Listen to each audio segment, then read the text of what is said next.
Syarat halalnya hewan sembelihan. Hewan yang disembelih berstatus halal apabila terpenuhi persyaratan sebagai berikut: syarat penyembelih, syarat alat untuk menyembelih, dan syarat untuk hewan yang disembelih. Pertama, syarat penyembelih ada 4. 1. Berakal dan sudah tamyiz. Seorang penyembelih harus sadar dengan perbuatannya. Karena itu, sembelihan orang gila dan anak kecil tidak dianggap sampai dia sembuh dan anak kecil mencapai usia tamyiz. Umumnya, anak menginjak fase tamyiz ketika dia sudah berusia 7 tahun. 2. Penganut agama samawi. Yang dimaksud penganut agama samawi adalah kaum muslim dan ahli kitab.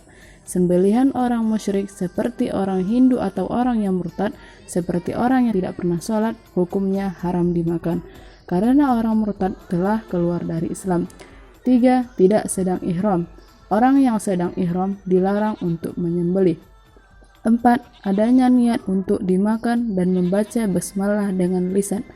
Orang yang menyembelih tapi untuk main-main atau untuk penelitian tidak boleh dimakan dagingnya.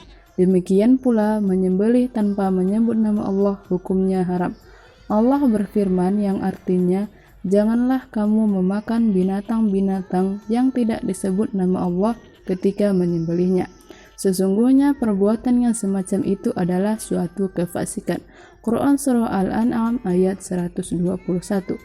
Bacaan bismillah hukumnya wajib menurut Imam Abu Hanifah, Malik, dan Ahmad, sedangkan menurut Imam Syafi'i hukumnya sunnah. Kedua, syarat alat untuk menyembelih. 1. Tajam dan bisa memotong. 2. Selain kuku dan gigi, masuk dalam syarat ini adalah alat menyembelih tidak boleh terbuat dari tulang. Ketiga, syarat hewan yang disembelih, termasuk hewan yang halal disembelih. Hewan yang haram tidak bisa menjadi halal dengan disembelih. Terpotong bagian leher yang harus dipotong dalam kondisi menyembelih normal. Tidak boleh menyembelih di selain bagian leher, kecuali dalam kondisi darurat. Syekh Abdul Aziz bin Baz menyebutkan bahwa penyembelihan yang sesuai syariat itu ada 3 keadaan. Dinukil dari Syalatul Idain karya Syekh Sa'id Al-Qatani. A. Terputusnya tenggorokan, kerongkongan, dan 2 urat leher. Ini adalah keadaan yang terbaik.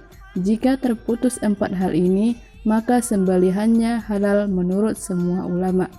B. Terputusnya tenggorokan, kerongkongan, dan salah satu urat leher. Sembelihannya benar, halal, dan boleh dimakan, meskipun keadaan ini derajatnya di bawah kondisi yang pertama.